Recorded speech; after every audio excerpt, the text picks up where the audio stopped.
Thank you, Dr. Quinones. You can see two things from Dr. Quinones' talk. One is why there's such a passion from Dr. Quinones and his colleagues and from all of us about understanding this great genius and transformer who was Harvey Cushing, and also what an extraordinary department we have today, that we have people who are changing medicine and neurosurgery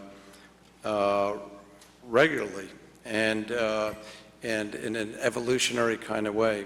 So there was a tremendous interest. We realized that our great heritage in neurosurgery at Hopkins is Harvey Cushing. And, you know, I think all of organized neurosurgery looks at Johns Hopkins as where neurosurgery was founded. I tell the resident applicants when they come here that we live in a great historic place, but it really is not relevant in the sense of history is interesting to study and to learn from, but really what matters is what goes on today in terms of their training. Is it really, you know, 100 years ago great things happened, but what's happening in 2012, and is it the best place to train and the best place to work and is the best place to be a patient?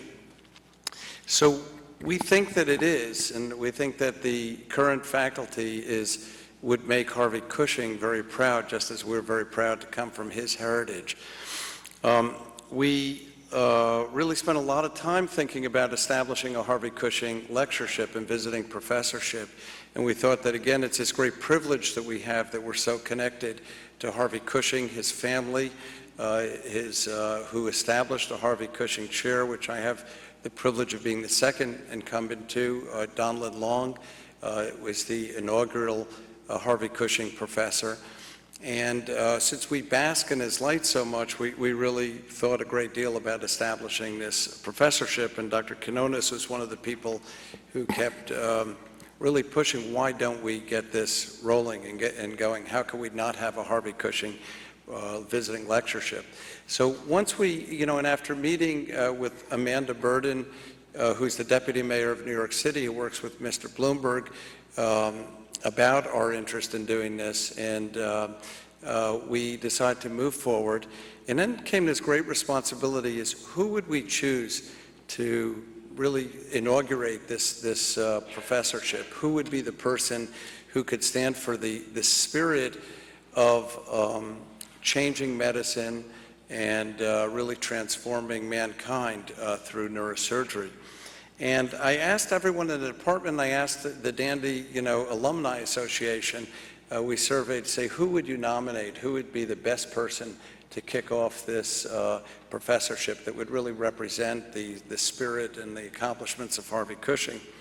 And all sorts of different names came in. If, you know, you try to think, who is the greatest neurosurgeon living today that we could, or humanist, or scientist, or you know, clinician in any field that would be the appropriate choice. And of course, as we started looking at all the people critically, I realized, and all of us realized, that we actually were very fortunate and very blessed that we really had the best right here in our midst, and that that we didn't need to really look around the world, that we had the best sitting here with us, with Dr. Carson. And I just want to take a moment. I think there's a very good background information about who Ben Carson is in the pamphlets that you've received in terms of listing some of the accomplishments. But I just want to tell you on a personal note that when I came here in 1984, Ben had just come back, had finished his residency here, and had come back from, he and Candy and her young family at the time, spending a year in Australia, and we both started on the faculty at the same time. In fact, we were both interested in brain tumors, and Al Owens called me into his office when I first started. I was recruited from Columbia, and he said he wasn't sure what Dr. Long was doing, but we had never, you know, since Cushing, there hadn't been a brain tumor surgeon here specializing in brain tumors, and he didn't understand, and he was very, very happy that Ben was staying on faculty. He said, what on earth are we going to do with two of you here, both interested in brain tumors? And I had met Ben, and we had become friends instantly. And I said, I'm sure that it's, you know, it's going to be great. We're going to make it work, and we're going to really transform neuro-oncology by working together. And it has been a great ride, and Ben has been a great friend to me in all these years, and eventually he moved towards focusing on pediatric neurosurgery and transforming that field, and on pediatric brain tumors and on the incredible operations that he did.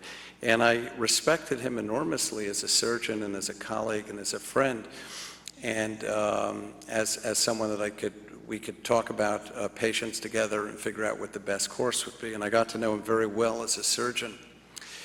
Then one day, and I knew that he was interested in other things. I knew that he was never in Baltimore on a weekend, because he had written this incredible book called Gifted Hands about his story of growing up in Detroit, in the underprivileged and discrimination, and growing up with insecurity of not being able to get an education, but with his own dedication, his mother persisting and guiding him towards education, that he went on to go to Yale and then to Michigan and do a residency in neurosurgery. He was the 11th African-American neurosurgeon to be board certified in the United States.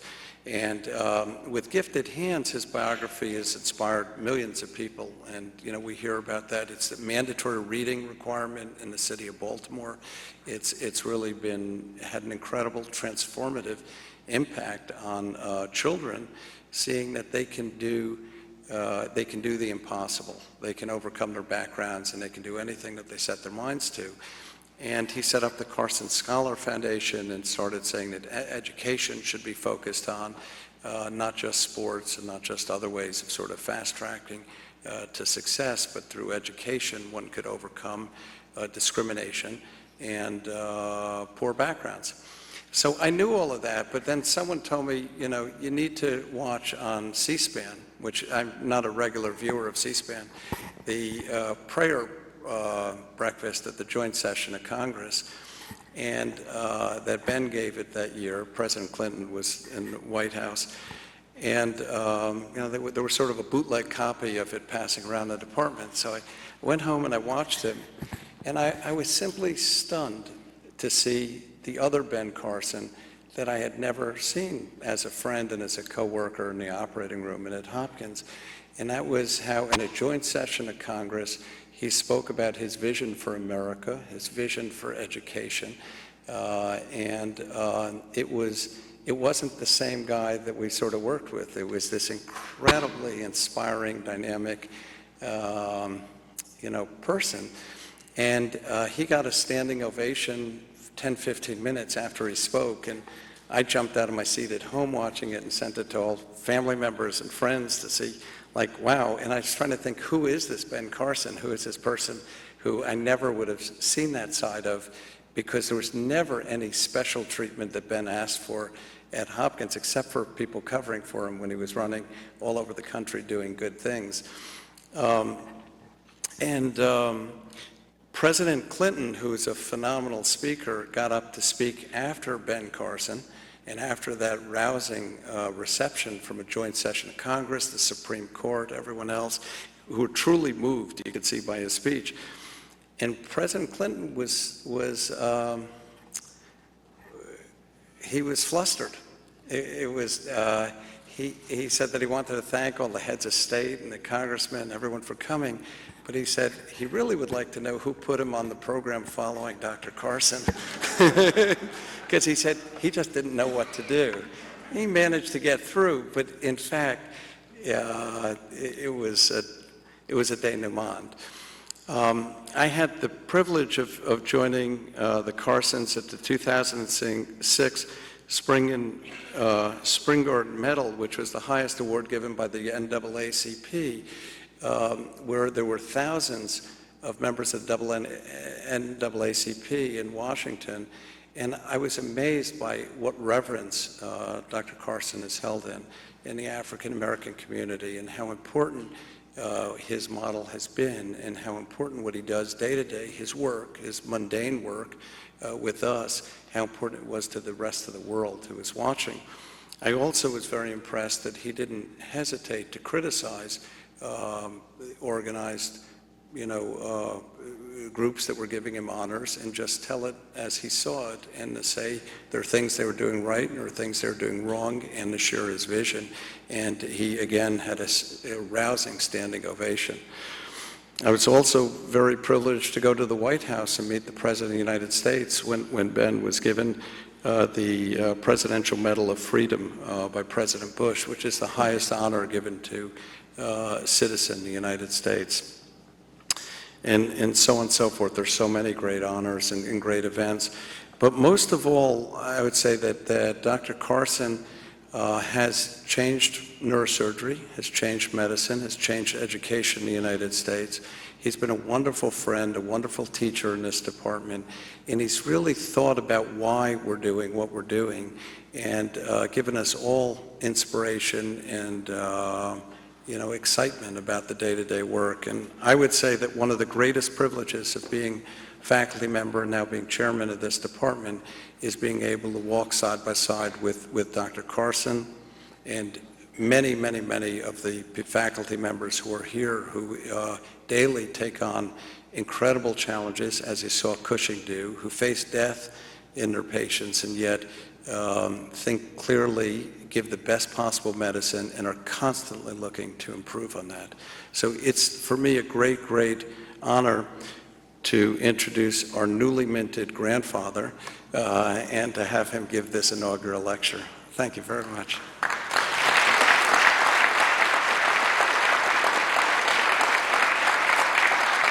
Thank you. Well, thank you so much. This is indeed a tremendous honor to give this particular talk. I have an opportunity to give lots of talks all over the place, but very few of them feel like this, particularly in your own institution, where I've been roaming these hallways since 1977.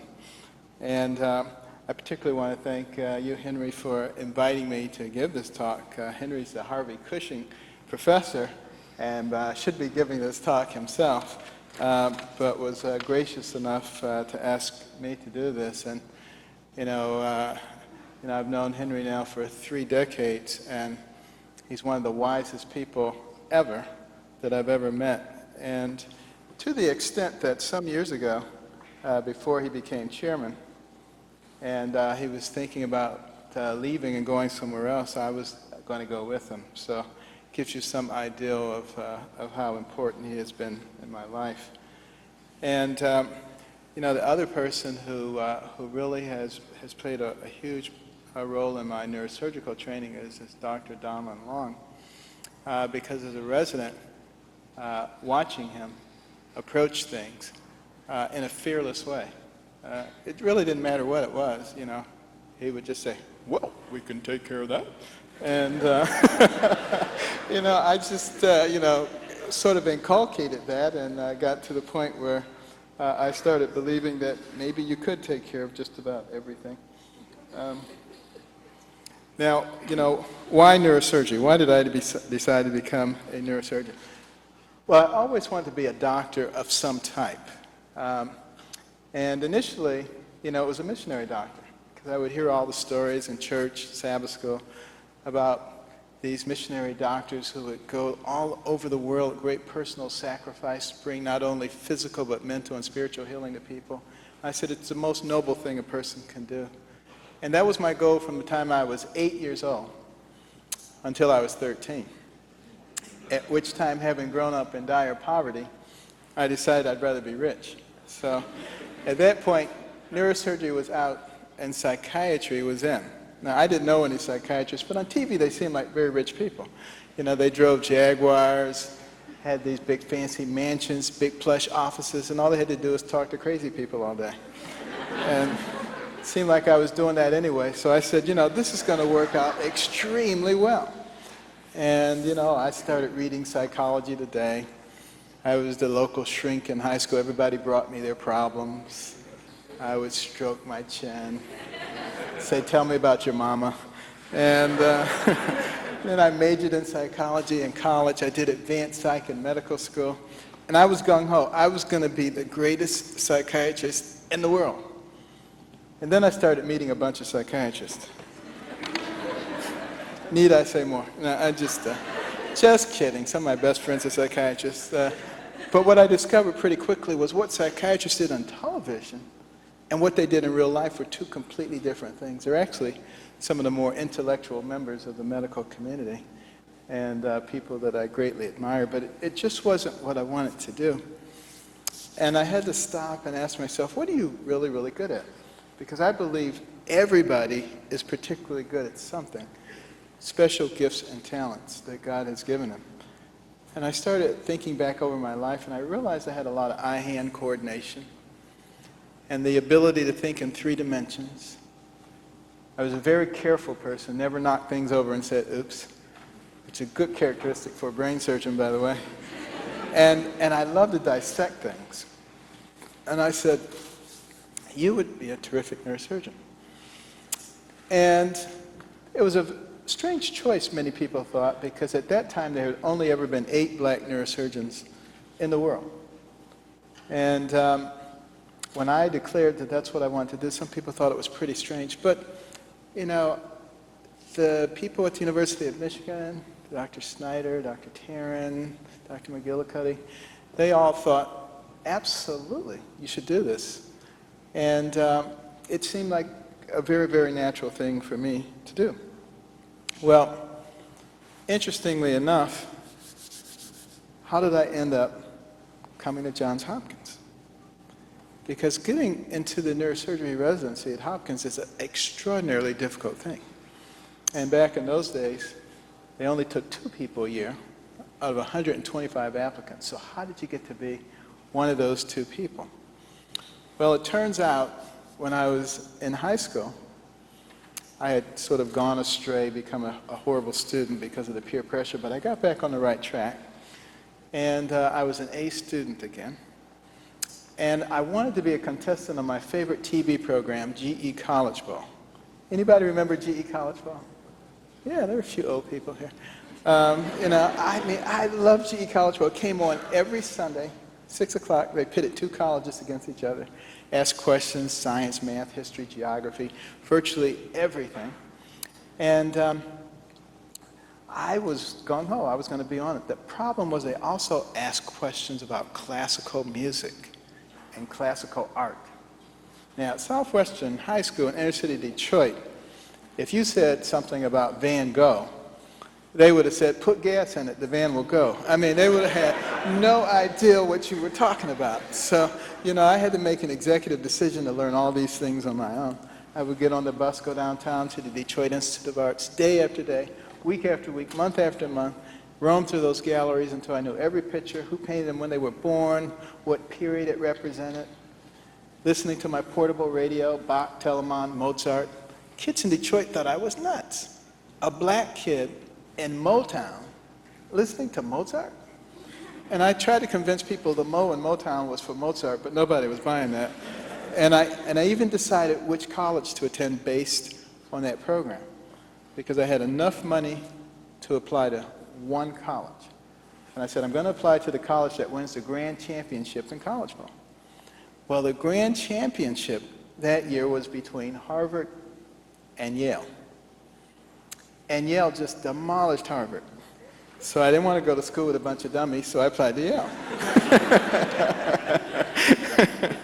And fortunately, they accepted me with a scholarship, and off I went thinking I was the smartest person in the world, or at least in the top 5. But it wasn't long before I was severely disabused of that notion. But interestingly enough, later on I went to medical school, and then, you know, I said, if I'm going to train in neurosurgery, I should go to the place that's best known for neurosurgery. And where is that? Of course, Hopkins. Cushing, Dandy, Walker, the biggest names in neurosurgery had all been at Hopkins. So I said, there must be something really special about that place. So I said, I'm going to apply, even though only take 2 people a year of 125 applicants. Well, when I came for my interview, the person in charge of the residency program at that time was George Udrahai. Many of you may remember him. He was also in charge of cultural affairs at the hospital. And during the course of the interview, after we talked a little bit about neurosurgery and medicine, somehow the conversation turned to classical music. And we talked for over an hour about different composers and their styles, conductors, orchestras, orchestral halls. The man was on cloud nine. There was no way he wasn't going to recommend me for the program, because he had to have somebody to talk to about these things. And Don Long agreed with him. And so it worked out that I ended up here at Johns Hopkins. And one of the things that happened that I think really had a profound effect on the rest of my career is when I was chief resident in 1982, we had the grand opening of the Neuroscience Center in the Meyer building. And since Hopkins is the modern birthplace of neurosurgery, everybody who was anybody in neurosurgery was here, including Brian Stokes from Australia. And he kind of took a liking to me and said, you should come to Western Australia to be our senior registrar in neurosurgery. And I was thinking, Australia? Are you kidding me? Why would I go to Australia? I mean, you drill a hole in Baltimore, you come out in Australia. I don't want to go to Australia. Plus, I had heard they had a whites-only policy, so I kind of poo-pooed the idea. I didn't say that to him, but this is all what was going through my mind. And it seemed like every time we turned around, there was somebody saying, "Good eye, mate. How you going?" We kept running into Australians everywhere. They seemed like nice people. Every time we would turn the TV on, there was a special on about Australia. And I told Candy, you know, I think the Lord wants us to go to Australia. So, you know, we sold all of our earthly belongings, and off we went to Australia. Our friends were saying, "You'll be back in 3 weeks." But little did they know we didn't have any more money, so we couldn't come back even if we wanted to. But, you know, when I got to Australia, you know, the biggest problem we had was keeping up with all the dinner invitations. They love Americans over there. And probably the second biggest problem is every time I sat down and started writing in a chart, invariably someone would come up and say, "Do you mind if I feel your hair?" And I would say, "You can feel it, but it's going to cost you $10. Figured I'd get my airfare back home. But I would always get back at them because I would tell them I couldn't remember any of their names because they all looked alike. But but it turned out to be a great experience because there were only 4 neurosurgical consultants in all of Western Australia. And once they discovered that I knew how to operate, they took off for the private hospitals, left me in charge of the main teaching hospital. I was doing 3, 4, 5 craniotomies a day. And I got an enormous amount of experience in a very short period of time. So when I came back a year later and the position opened up for Director of Pediatric Neurosurgery, Dr. Long and other powers that be said, you know, Carson's very young, but he certainly had a lot of experience, so why don't we make him the Director of Pediatric Neurosurgery? And that's how it happened, and it was really quite interesting at that time. I got involved in all kinds of different things. One of the first ones was achondroplasia, skeletal dysplasia. Steve Kopitz, orthopedic surgeon, got me really involved in that. But, you know, one of the interesting things that was going on was that these achondroplastic patients had about a 7% incidence of sudden infant death. And we were always trying to figure out exactly what was going on. One of the geneticists who was here then, Claire Fancomano, was actually the one who actually discovered the locus of the gene for achondroplasia, which is also for several other disease entities. And the way that was discovered is whenever we operated on one of the achondroplastic patients, we took some of the cartilage and we submitted it to her laboratory. That was through that they actually were able to make that discovery. But what actually happens with achondroplasia, for those of you who are not neurosurgeons, this is the normal foramen magnum at the base of the skull. And this is what it would look like in an achondroplast, even though the brainstem, the spinal cord, are the same size. So you got the same size cord trying to squeeze through this small diamond-shaped hole. And that was compressing the respiratory centers. And this is why we were in fact experiencing the high mortality. Before we had MRIs, we were doing all kinds of fancy reconstructions and tomograms and things like that, but you can see the spinal cord right here, the contrast material here, and you can see how narrow it can actually get right at that junction. So understanding that, it's not hard to understand why you had that problem. And then later on, with the advent of the MRIs, it became very apparent what was going on in these patients.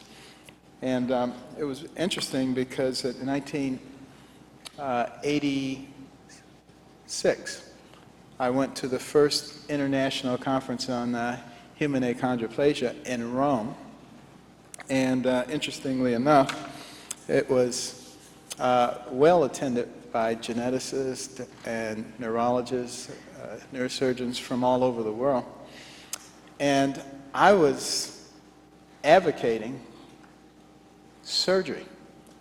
And surgery was not a popular thing in those days. In fact, the geneticists felt that the surgeons were the ones who were more responsible for killing these patients than the natural disease. And it was largely because these areas were so tight and people would insinuate the normal types of instruments into the canals, and that would acutely increase the pressure in that very small foramen, and then they would swell and die after that. And one of the things that we had started doing here at Hopkins is putting together a multidisciplinary team. Neurosurgery was only one component. We had neurology, we had genetics, we had anesthesia, we had ENT, we had orthopedics, and a lot of this stemmed from the fact that you had people here like Victor McCusick and that whole genetics network. And that's one of the themes that I'd like to emphasize throughout the night. One of the reasons that I have been able to have a pretty interesting career is because I was here at Hopkins. Because you have enormous resources from which to draw on in virtually any discipline. And when you have general excellence across the board, it really empowers you to be able to do a lot of different things.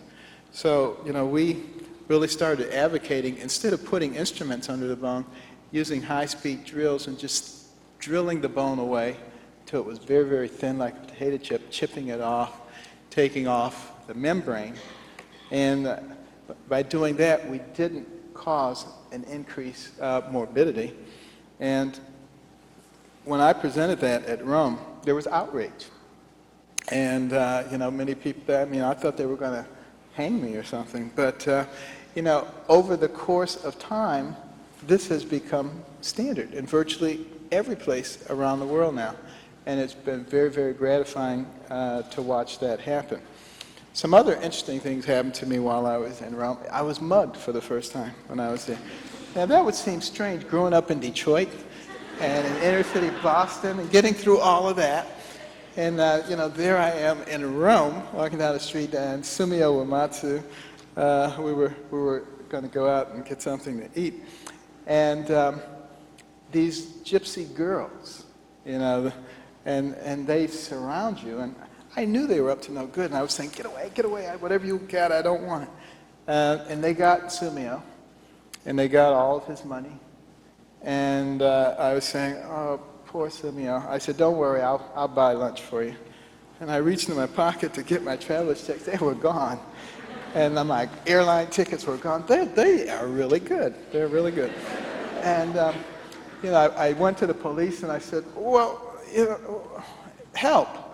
And they said, there's only one thing you can do.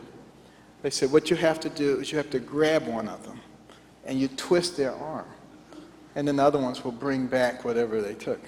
I said, that sounds fairly dangerous. I think they can just have it, whatever it was. But that was a very interesting experience. And I had some other good experiences there, too.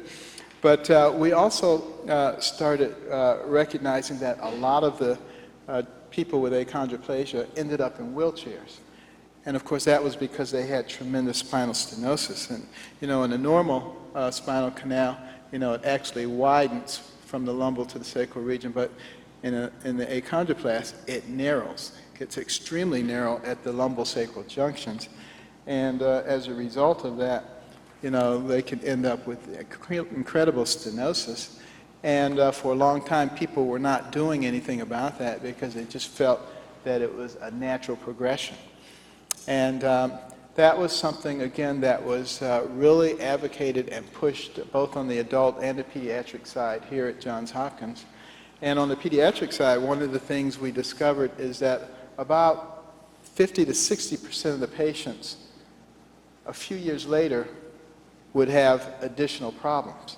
And it was because of instability of the spine, because in order to be able to get a good decompression, you had to remove part of the facet joint as well.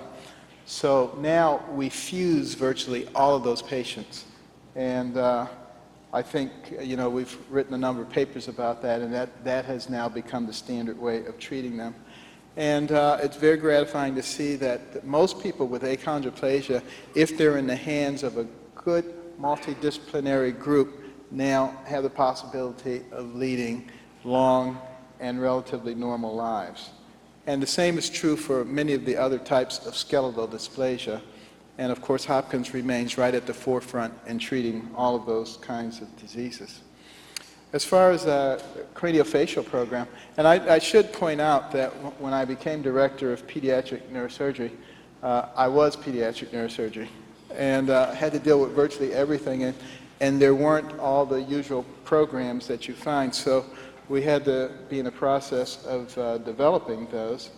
And the craniofacial program was one that was really inspired by Craig Dufresne, who was a plastic surgeon, was actually an intern here with me, and then went to New York, NYU, where he trained, came back and joined the faculty here, and really brought a lot of interest in the craniofacial program. He subsequently left, and then Paul Manson and Craig Vanderkook took over in helping to do that, and dealing with not only the routine types of craniofacial issues, but also we were one of the people who really started pushing very hard for conservative treatment of what was felt in the early 90s to be an epidemic of lambdoid craniosynostosis, babies with flat heads. And a lot of them were being operated on, and we operated on some of them too, but then we started thinking about other ways to do this and recognizing that they didn't really have craniosynostosis and that a lot of them had torticollis. And I know some of you don't know these terms, but disproportionate shortening of one of the sternocleidomastoid muscles, which makes the head turn toward the other side. And then, pediatricians started telling everybody to avoid sits, to put your baby on their back to sleep. So you had a certain number of babies who were on their back to sleep, whose heads were turning and their heads were flattening, and people were misinterpreting this. And so we started working with the occupational therapists to work with the parents with muscle exercises and to create little foam pads that they could lay on that would redistribute the weight, and found that we could treat virtually 90 to 95% of those patients that way. Today we also use the dock bands, but very seldom do those patients require surgical intervention anymore. And of course, we began doing a lot of the very complex craniofacial problems too, and continue to do those. And much of that work now has been taken over by Dr. Ahn and Dr. Dorfshar. Both Dr. Jallo and I still do some of it, but I believe that those individuals will take the craniofacial program, which is already quite excellent, to the next level. Now, while all this was going on, there were a lot of other significant activities going on in my life. One of the things that helped tremendously was when Dr. Michael Guarneri came on as a research assistant for pediatric neurosurgery, and helped with the establishment of our brain stem tumor models, and helped gather information and write up some of our clinical papers, and put forward our Children's Cancer Foundation grants, which over the course of the years has amounted to millions of dollars. And then taking that to yet the next level, some years ago, Dr. Greg Riggins came, and is just a world-class, phenomenal scientist, And we've been able to benefit very, very significantly from his work as well. But I alluded a while ago to the fact that when I first became director of pediatric neurosurgery, I was pediatric neurosurgery, on call 24/7, all the time, except for when I was out of town. So I made it a point to go out of town a lot so that I could get other people to cover for me. But, you know, they always were very willing to do so. But as a result of being on all the time, you were extraordinarily tired sometimes. And there came a point in the 90s where I had been at the hospital operating every night for about 10 days. And I was so tired, I sent Ed Miller a letter, and it said, and he apologized for not being here. He was here very early, but he had to go over to another affair tonight. I would tell this even if he was here. I sent him a letter. I said, you know, Ed, I've been on call so frequently because of emergencies, and we don't have a mechanism for taking care of emergency cases. So you're always here at night. Carol James and I were here every single night, just constantly. We knew all the night staff by first name. And he at that point said, well, we don't have a good solution, so why don't I put you in charge of finding a solution? So, and we actually put together a committee, and that's how we came up with Room 1 as the emergency trauma room. And that obviously has made a tremendous difference in the quality of everybody's lives, and that theme has been improved upon, particularly as we go into the new building. But I should say something, if I'm going to talk about pediatric neurosurgery here, about physician assistants, because they have played such an incredibly important role in the development and in the establishment of pediatric neurosurgery. And, you know, starting with my senior PA, Carol James, who joined the Neurosurgery Department in 1982 when I was chief resident, and then came to work with me when I joined the faculty, and has been with me my entire career, and knows virtually all of my patients and helped develop all of these programs, and was a person who was here all of those nights when I was here 24/7. We'd be here until 10, 11 o'clock at night, and that kind of dedication and hard work on Carol's behalf played a major, major role in any success that we had. But also Judy, who's been here for over 20 years. The cast of characters changes from time to time now. We have Stephanie and Heather, but we've always had just such excellent people who've worked very hard, who get to know the pediatric side. Now we have the hospitalists as well, which has tremendously improved the quality of care for the patients. But we could not have had the success we've had without them. Now this is, I just wanted to talk about another aspect of Hopkins that is spectacular, and that is during our 7-year training program, 2 of the years are spent in the laboratory. And my project in the laboratory was to develop an animal brain tumor model. And I had 2 years to do that. Well, because of the tremendous collaborative efforts that I found in the oncology center, in the biochemistry department, in the research radiology department, we were able to establish a rabbit brain tumor model in 6 months. And all of the imaging capabilities, the regular duplication, the treatment modalities, and none of that would have been possible without the kind of collaborative efforts that we have at an institution like that. And, you know, I have many, many people that I could thank in lots of different departments, but I think it's a characteristic of one of the reasons that Hopkins is #1. It's because we, again, have the ability to collaborate so well together. And also in terms of the clinical research, you can see here some of my trigeminal neuralgia work. We're actually looking at the heat patterns on the skin. This is a laser Doppler in that previous picture, and that's some clinical work that is ongoing. And a lot of people were interested in how I got interested in trigeminal neuralgia as a pediatric neurosurgeon. When I was a third-year medical student, I noticed how much the neurosurgeons struggled when they were doing percutaneous rhizotomies, taking a long needle, for those who don't know, and passing it through the jaw, through the buccal mucosa, and the muscles, through the base of the skull, right near the brainstem. And then you can coagulate or inject things. And getting it into the right place, they had a horrible time. And so as a third-year medical student, since I'd had a little experience as a radiology technician, and I had access to the equipment, I took some skulls and I figured out a way using rings that you could orient it in such a way that you could get the needle. And the neurosurgeons at Michigan were so impressed. And this was back in the days before we had fluoroscopy that was, good enough, that was more than a Rorschach type fluoroscopy.